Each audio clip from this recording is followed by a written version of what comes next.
They rule ya, how they fool ya, how they do ya, how they screw ya, how they do ya, give nothing to ya.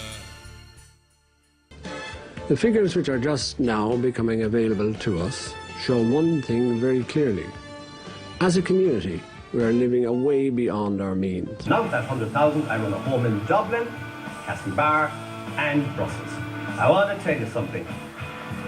Try it sometime when you have up the cars and 3 houses and 3 homes and a few housekeepers, and I want to tell you and everything else. But remember, it's a well-paid job. The fundamental characteristics of the Irish economy and the outlook are extremely positive. Sitting on the sidelines or on the fence, cribbing and moaning is a lost opportunity.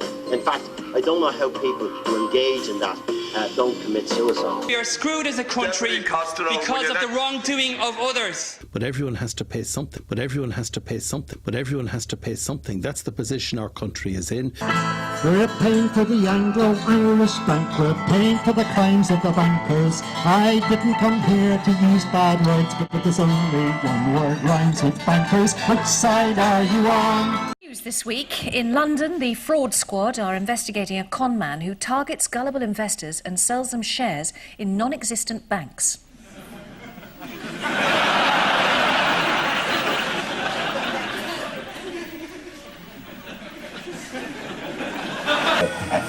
A philosophy much to be admired, not to be decried by some of these left-wing thinkers, some of these left-wing thinkers, some of these left-wing thinkers.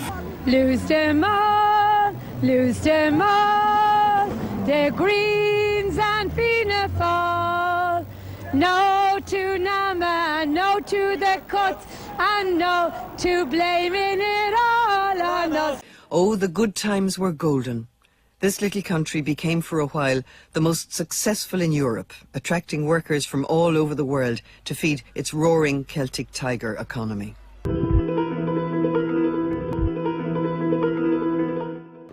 More than 100 job seekers have gathered here, waiting in the cold for the unemployment agency to open. In the last 2 years, the unemployment rate in Limerick, Ireland's 4th largest city, has doubled.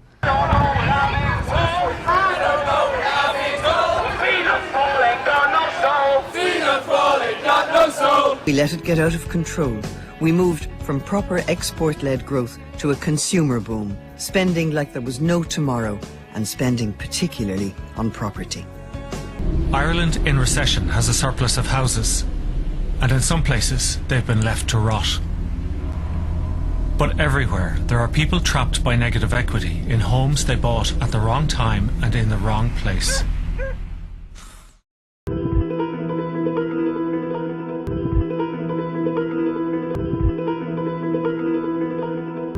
I feel I want to do something. I want to tell somebody what happened to me. I don't want to just die and nobody knows anything about us. It's something that I want to leave. I want to know everybody to know what really happened in Ireland and during those years.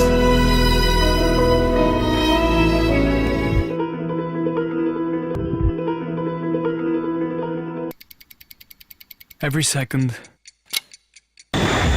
every minute, every day, our world is changing. There is still time. Stop climate change in its tracks.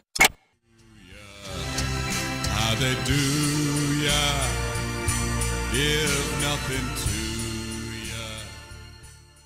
The method that we took was one that was used in Iceland and used very effectively in Iceland to kickstart a whole examination of the values underpinning Icelandic responses to the crisis.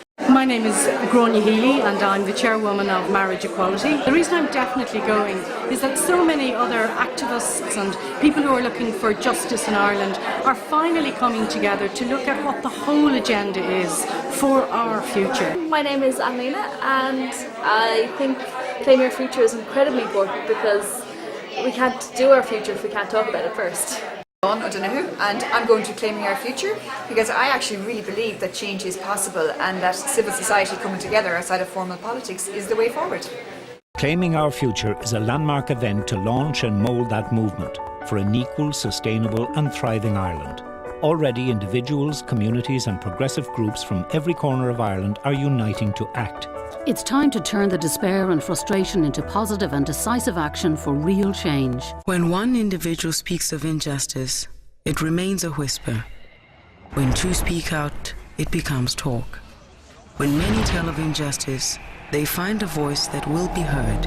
What we keep pointing out is, yes, communicate your good practices in holding governments to account. Use the modern means of communication, which is part of globalization, to make sure that governments serve the people and that the civil society groups link together. And that is a broad, it's trade unions, it's churches, faith-based, broadly, it's young people, it's teachers, it's not just lawyers and human rights community, but it's the whole range. Ireland is at one of its most critical moments since the foundation of the state. You can help turn that crisis into a positive turning point.